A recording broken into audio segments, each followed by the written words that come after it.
Yung bato, bato din yun eh.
Ay, bagay. Yan, isang ato lang naman kanino. Ang pwede kita lang ng karne. Okay, so ito. Okay, so on the spot to ha. So, wala nang ano na, wala nang paligoy-ligoy ba. So, yun na tayo sa ano, sa Pastar Lock, bukid to. Ngayon, ang una namin nakita dito, yung tinatawag natin stone map sa surface. No? So, ito tinatawag natin yung stone map. Yan. So, kaya may mga ganyan yan. Hindi ba dito, may old road, may creek, saka may tunnel. No? So, ibig sabihin kasi, itong tinatawag natin na stone map, kung tawagin, siya magbibigay ng direksyon kung saan yung item natin. No? Siya ang guide. Unang-una, dahil dito sa mga to. Yan. Posible yan na naka-triangle position. Mga bato. Sabihin, mga bato yan. Pero, deposito yan. Yan. Kasi dinadaluyan niya is creek. Diba? Yan, dinadaluyan niya ang creek. So, yung mga guhit, bakit may mga guhit na iba? Unang-una, hindi natin alam kung dinadaanan ng hapon na before. Pero may old road kasi siya. No? Tsaka may mga sapa siya before na dead creek na ba? No? Galing sa taas. Galing siya sa taas. Ibig sabihin, ang terrain kasi nito is elevated. Kaya siya nakaganyan. Kasi ang forma ng terrain, nakaganyan din. Ito yun. Yan ang ibig sabihin niya. Kaya nakaganyan yan. Kasi elevated yun terrain. Yan. Ngayon, ang tanong, saan yung deposito? So, meron tayong 3 deposito na hahanapin dito, distansya lang ng onte. No? So, malapit sa creek, distansya sa creek, at medyo, yan. Ito, kung tatawagin natin, creek yan, no? Creek. Yan. May mga putol-putol na creek, eh. Putol na siya. Kumbaga, nandito lang sa baba yung creek, oh. Yan. Ngayon, ang tanong, saan yung isa? Gagawin natin, mamapping natin siya. Dito pala makuha natin. Ang direction ng isa, nandun. Yung isa, nandun. Yung isa, nandito. Ibig sabihin, yan. Ibig sabihin, ang compass code niyan, sa elemental code ng Japanese, gagamitin natin ang compass code, gagamitin ko cellphone na. Hindi na manual, no? Kasi high-tech na tayo ngayon, eh. Sobrang high-tech na natin, cellphone na ginagamit natin sa compass. Ito,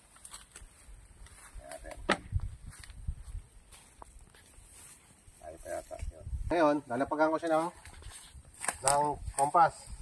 Ito, isa pa. Ibig sabihin bundok. Tapos,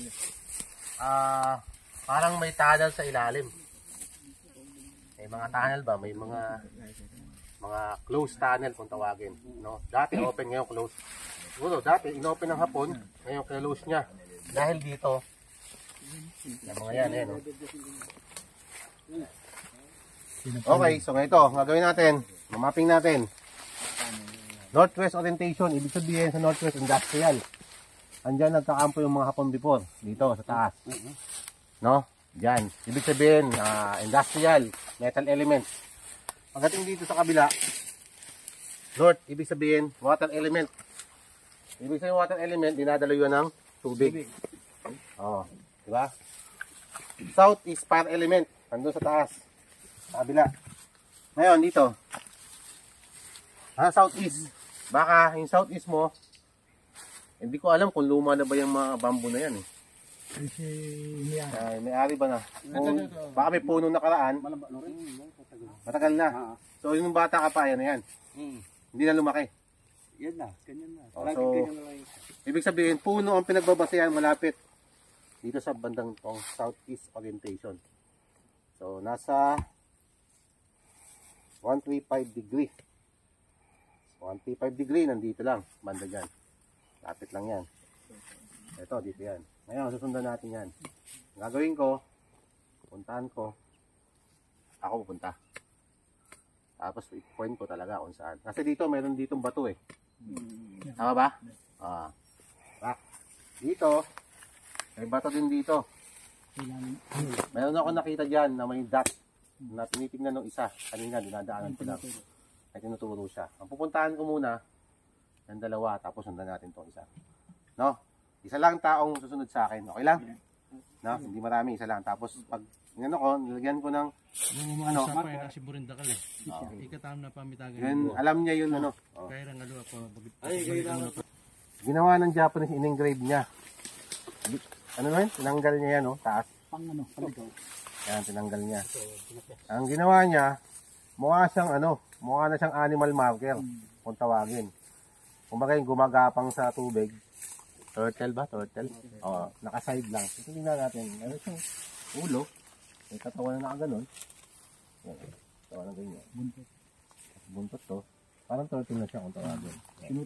Pinanligaw lang. Oo. So, may panligaw kasi tayo dyan. May mga decoy kung tawagin natin.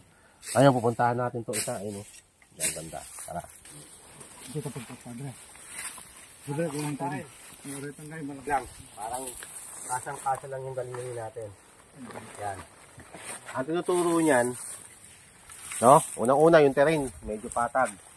Ang tinuturo naman ito, doon yan, no? Sa layo ng 50 meters ang layo. Parang ganon.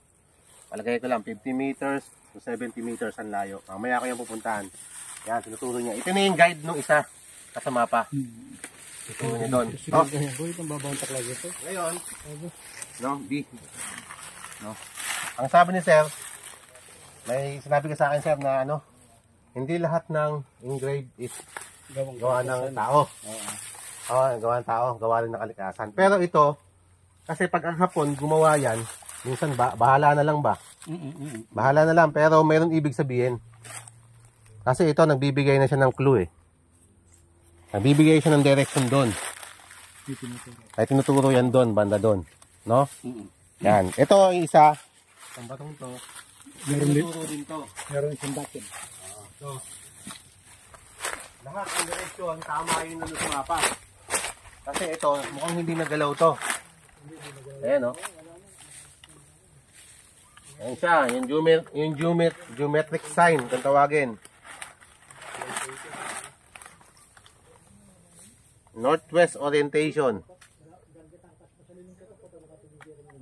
Ayan, geometric. Kita mo? Ayan o. Legit na legit talaga. Legit, nag-iisa lang. Punta natin dyan. Northwest orientation. Okay, alam din.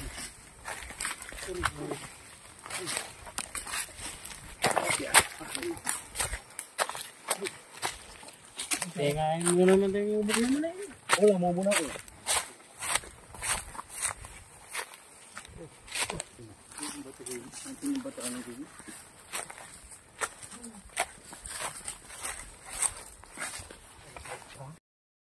Mababaw lang.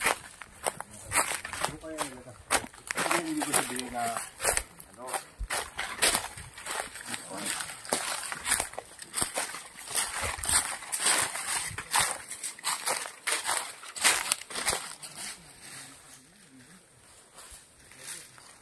Anong boulders, no?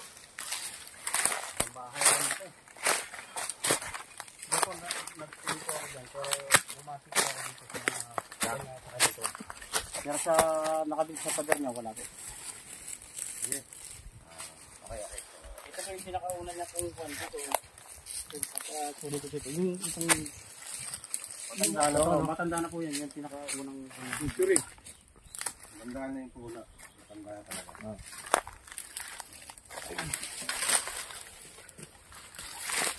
ito yung bilat.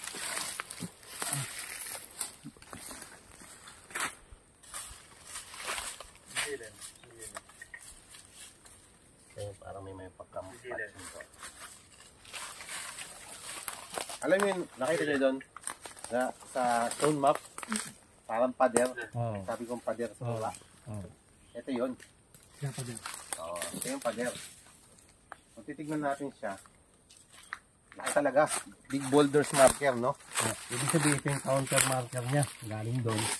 Muna dito. Ang tanong, saan yung deposit? Oo, yan po. Yun Di ba? ang hanapin natin. Hanapin natin. Dahil lang, Pero may ano sa taas yan. Meron siyang pinaka-content mo. Hukay. okay. May nag-ukay. Hindi. Hukay talaga. Ah, okay talaga. Oo. Nasa ano siya. Nasa taas. Ah, taas talaga. Oo.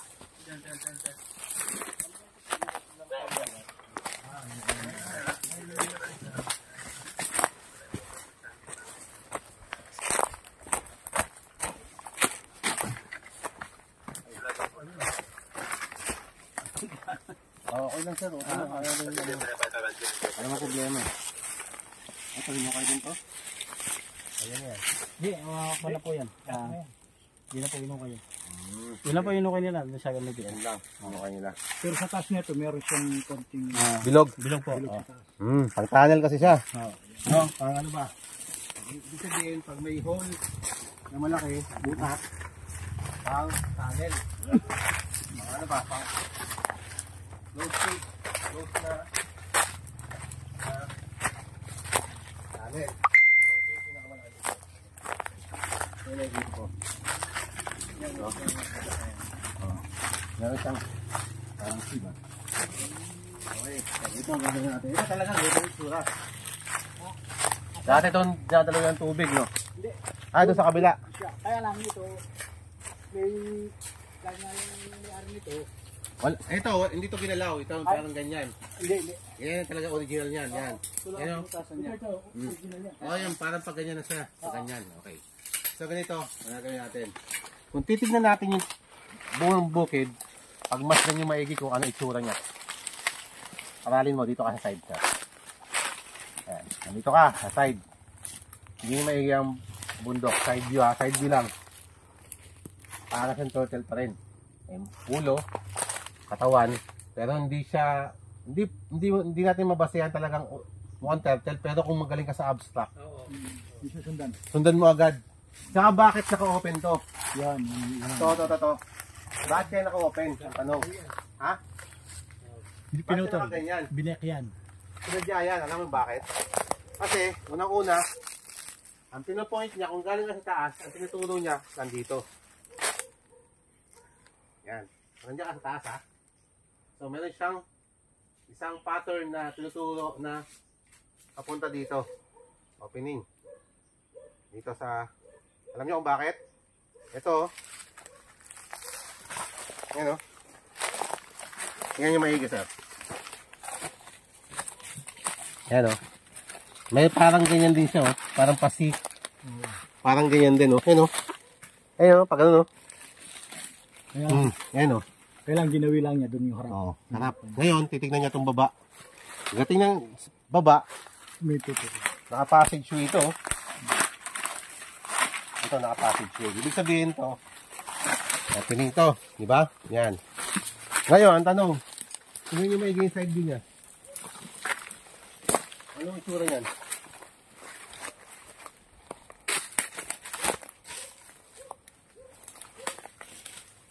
Para may katawan pa rin. Para may ulo. Pero open to. Diba? Turo niya.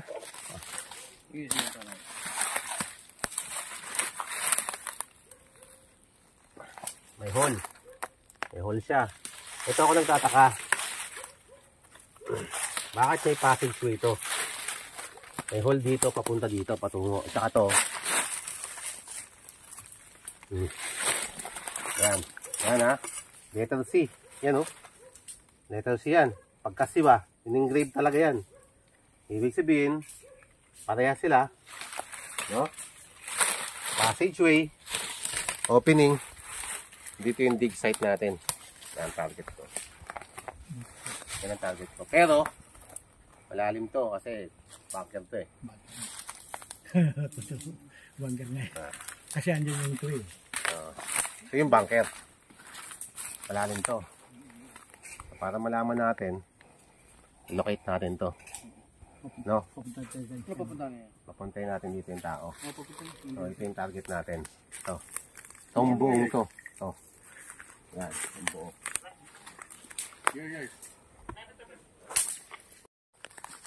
Dito lang. Lapit lang. Ito. Nasa punuan. Tanda na yan eh. Oo. Yan. Sa punuan. Punuan. Hindi ko na siya iikutan ha. Hindi ko na maigi kung nasa norte ako ha.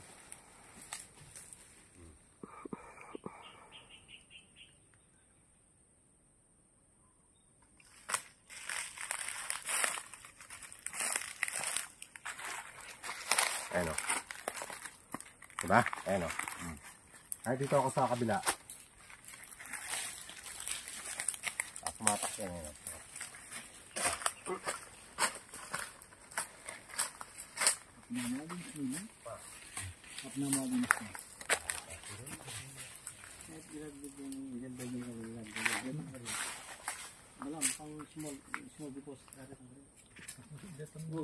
Bigyan mo ako ng 4 na kailangan ko itusok lang ba?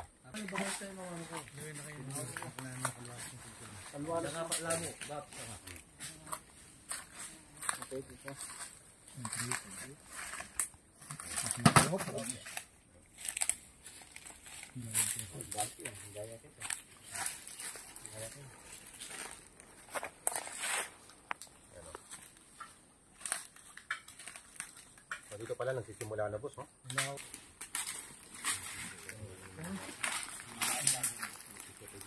Oh, yan oh. Dito.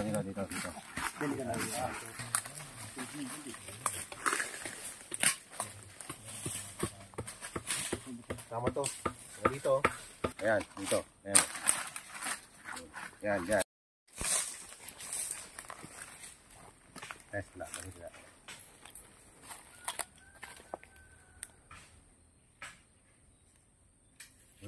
Bilis niya umano.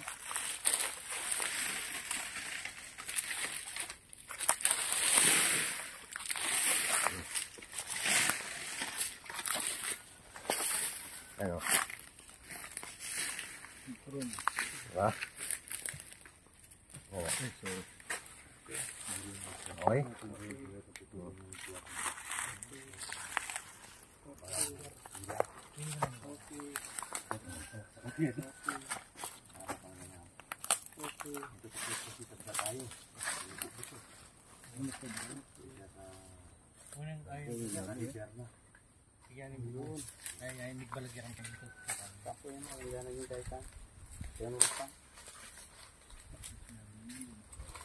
Pagtawas mo tusok, pataturan. Pagtawas. Yoy, pagtawas, pataturan. Pasok sa ano? Sa mga panapin. Straight ko ba? Yung talaga ang tawag niya. Tignan mo sa loob, ang lawak mo. Saka mo, pag lumay sa upian tayo, yung gulo. Ito. So, ibig sabihin na dito sa loob. Target natin. Dito pumapasok ba?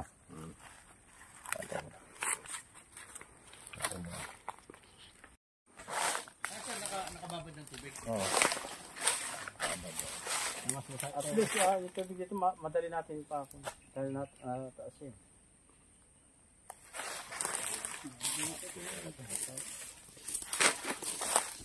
Anong lugar ka ba? Barangay Lawi yan. Barangay? Y yata yun na. Wow, pati na pa rin ang gano'n. Nung rin, L-A-W-Y. Ah, L-A-W-Y. Lawi. sinitorta na rin ang mga. ganun. Ang bakal. YE. Langga, malalaki, masarap makagat niya. Ubok. Ito, may tulo na mo.